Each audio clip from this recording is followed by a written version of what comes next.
이게 그러면은 그 예. 미국에도 혹시 입지라는 개념이 있나요? 입지 있죠. 뭐 뭐 여기 같은 학군, 경우에는 제일 상권 뭐 이런 거 있잖아요. 그럼 여기도 학군이 되게 중요하고요. 아, 그다음에 이제 안전도. 네, 그다음에 세 번째는 지리적인 위치. 네, 예를 들어서 뭐 주변에 좋은 쇼핑몰이 네, 있다라든지 네, 아니면 주변에 좋은 공원이 있다라든지 네. 이런 것들도 많이들 선호하고요. 미국 부동산의 가격 변경은 그러면 어떤 요인에 의해서 좀 결정될까요? 제일 먼저는 학군이고요. 아, 1순위가 학구이네요. 예, 그다음에 안전도. 네, 그다음에 주변에 좀 전에 말씀드렸듯이 어떠한 그런 뭐 공원이라든지 네, 뭐 이제 마켓이라든지 뭐 이런 것들이 잘 분포가 되어 있는지 네. 이런 거에 따라서 움직입니다. 야, 의외네요. 학군이 예. 1등이라는 게 의외네요. 근데 이제 왜 그럴 수밖에 없냐 하면 학군이 좋으면 그 네. 주변이 좋을 수밖에 없게끔 형성되어 있어요. 아, 예. 이제 학군이 나쁘면 어쩔 수 없이 이제 왜냐하면 이 미국은 전부 다 라이드 시스템이거든요. 대중교통이 아, 발달이 안 돼 있어요. 그러니까 이제 부모님들이 아이들을 아침 저녁으로 픽업하고 라이드를 해야 된단 말이죠. 네, 그러면 뭐 학교가 여기 있는데 만약에 15분 거리에 떨어져 있는 집을 하나 샀으면 이걸 네. 매일 아침 저녁으로 해야 되잖아요. 그렇죠. 그러니까 되도록이면 이제 좀 그래도 시간적인 걸 좀 많이 내가 좀 그런 제약에서 좀 없애려고 하시는 분들은 학교 옆으로 이동을 하시겠죠. 그 이제 아, 도보로 이제 애들을 보내겠죠. 그러면 네. 이제 그 주변이 제일 비싸질 수밖에 없는 거고. 아, 요즘에 한국에서 어떤 문화가 만들어지고 있냐면요. 한국의 부동산 규제가 너무 심하다 보니까, 그리고 한국에 있는 부동산이 서울 평균 가격이 지금 보통 이제 33평이 저희는 되게 대중적인 평양인데, 아파트로 따졌을 때, 지금 평균 가격이 9억을 넘었거든요.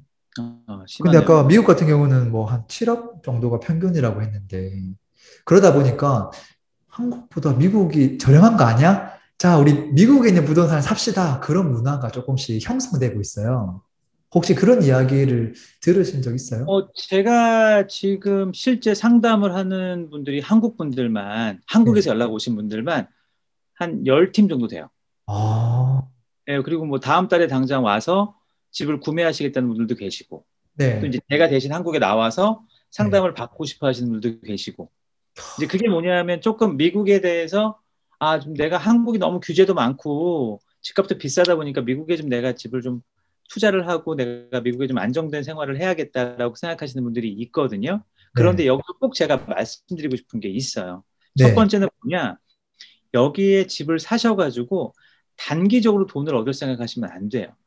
네, 제가 처음에도 말씀드렸듯이 여기는 투기 상품이 없기 때문에 네. 그냥 말 그대로 내가 집을 보유하고 내가 최소 10년, 20년 아, 또는 내 자녀한테 물려줄 걸 생각하고 그런 집을 구입하셔야지 네, 내가 이 집을 사가지고 뭐 10년 내가 뭐 더블로 팔겠다 이럴 수 있는 환경이 안 돼요. 네, 그리고 두 번째는 세금이 좀 높기 때문에 네, 잘못 집을 보유했다가는 세금이 너무 많이 나간다고 생각들을 하시거든요. 한국은 사실 세금이 제가 알기로 한 0.3% 정도로 알고 있거든요. 네, 집값에. 네. 맞습니까? 뭐 그 정도 이제 되는 것 그렇게 같아요. 그러면 미국하고 한국 비교했을 때 거의 4배 차이가 나잖아요. 네, 여기는 1.2라고 말씀드렸으니까. 네, 네. 그러니까 이제 한국에서 덜컥 집을 사시는 분들이 세금 생각은 안 하시고 집을 사고 나면 이제 그런 세금에 대한 부담감도 많이 느껴지고 이제 그렇죠. 근데 미국은 전세제도가 없기 때문에 미국에 당장 오셔가지고 뭔가를 생활을 하시려면 무조건 월세로 계셔야 되잖아요. 네, 그렇기 때문에 저는 만약에 뭐 한국에서 어느 능력이 되셔가지고 예를 들어 외국인이 융자를 할 경우는 집값의 40%만 다운 넣으면 나머지 60%가 융자가 가능해요. 이게 담보 융자거든요. 미국 네, 컨셉이. 네, 그러면 10억짜리면 4억을 투자하고 6억을 융자를 받을 수가 있어요. 외국인으로서. 네, 이제 그러면 그 정도 여유가 되신다면 그렇게 집을 사놓고 네. 렌트비로 나갈 돈을 내가 그냥 모기지에 넣는 거죠. 아, 그럼 네. 얼마나 그게 합리적이에요. 그죠? 그렇긴 하네요. 예, 그렇게 해서 미국에서 뭐 세컨하우스를 갖는다라든지 아니면 네. 미국에서 새로운 라이프를 시작할 때 저는 그렇게 좀 하시면 어떨까라고 말씀을 드리는 거죠. 아, 예, 예.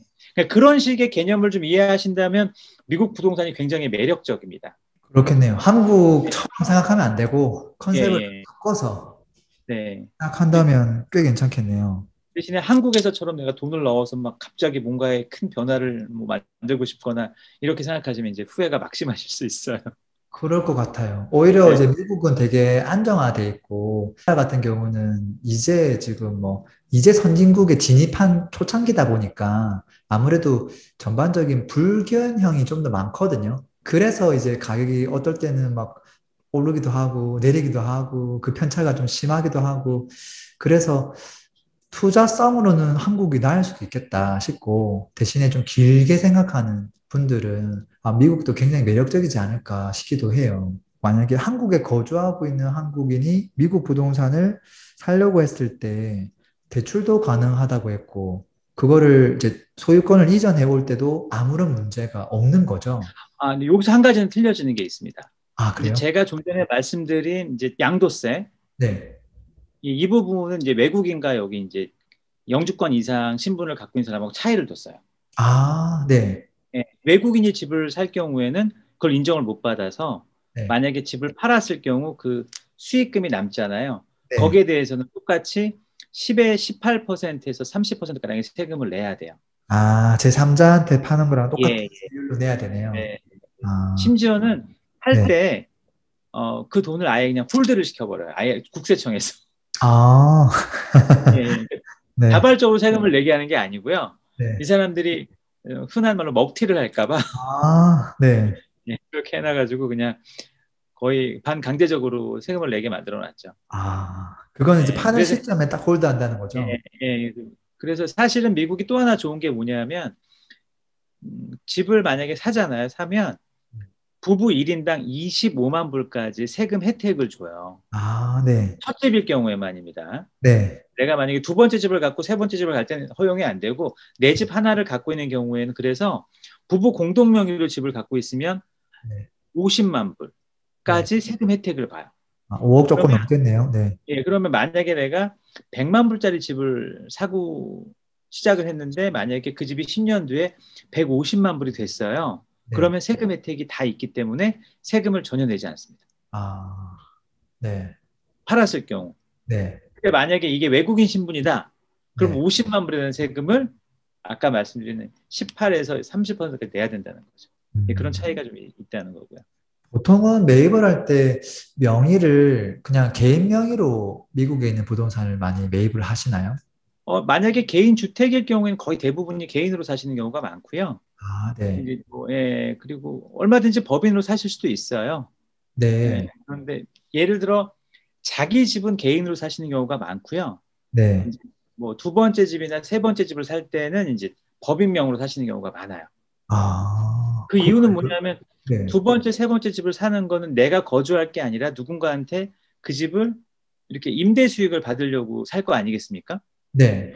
그러면 이제 만약에 그렇게 임대를 줬는데 거기에 들어와 있는 세입자나 이런 사람들이 반대로 그 집주인한테 소송을 걸 수가 있거든요. 아, 네. 그러면 이걸 다 개인 명의로 갖고 있으면 제가 갖고 있는 본 집까지 이제 타격이 올 수가 있어요. 아, 근데 이걸 법인으로 바꿔놓으면 네. 이 집만 타격을 입지 나한테까지 영향력이 오질 않아요. 아, 뭐 이런 차이가 있기 때문에 그래서 이제 요즘 스마트하신 분들은 이제 그렇게 구분을 해서 하는데 뭐 내 집까지 내가 가지고 있는 첫 집까지 그렇게 뭐 법인으로 만드는 경우는 좀 드물다고 볼 수 있죠. 아, 이제 그런데 여기는 이 트러스트라고 하는 게 있어요. 그게 뭐냐면 집을 구입을 했어요. 네. 집을 구입을 했는데 혹시 내가 죽을지도 몰라요. 네. 그래서 미리 다 이 양도권을 다 미리 설정을 해놓는 거예요. 아, 내 와이프, 내 아이들까지 다 해가지고. 네. 네, 그래서 그냥 내가 만약에 죽으면 그 모든 권한이 내 배우자나 내 자녀들에게 바로 양도가 돼버리는 거예요. 아, 근데 이제 예를 들어서 그런 걸 안 해놓으면 네. 이제 부부일 경우에는 같은 공동 명의가 있으면 상관이 없지만 자녀들 같은 경우에는 이제 그 명의를 다시 바꿔야 될 거 아니겠습니까? 이제 그럴 네. 경우에 또 여러 가지 절차가 복잡해지는 경우가 있어서 아, 이제 그래서 요즘에 계신 분들은 개인 명의나 아니면 가족 명의로 네. 이렇게 집들을 소유하고 계시는 경우가 좀 있죠. 그 혹시 부동산, 미국 부동산은 저희가 잘 모르다 보니까 정보를 얻고 싶은데 한국은 사실 유용한 사이트들도 굉장히 많거든요, 요즘에. 미국에서도 우리가 정보를 좀 얻을 수 있는 그런 사이트나 정보원 같은 게 있을까요? 이게 뭐 미국의 진로라는 그런 사이트가 있고요. 네. Dillow, 진로라는 게 있어요. 네. 한국에서도 많이들 보세요. 그다음에 레드핀, 아, 네.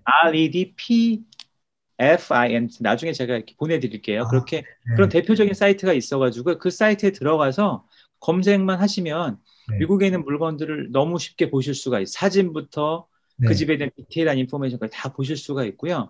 심지어는 거기에 감정 가격, 그 아, 집에 대한 밸류가 얼마인지도 나오고요. 그다음에 네. 두 번째, 그 전 주인, 지금 살고 있는 주인이 재산세를 얼마 냈는지도 아, 나오고요. 예, 예. 그 재산세가 굉장히 중요하거든요. 네. 아까 말씀드렸듯이 어떤 집은 집값이 10억인데 네. 실제 내는 재산세는 막 굉장히 저렴하게 내시는 분들은 집을 안 팔았기 때문에 그렇게 오래 가는 거라 이제 그런 네. 것도 확인할 수가 있고요. 이제 아, 그다음 마지막에는 학군까지 나와요, 정보가.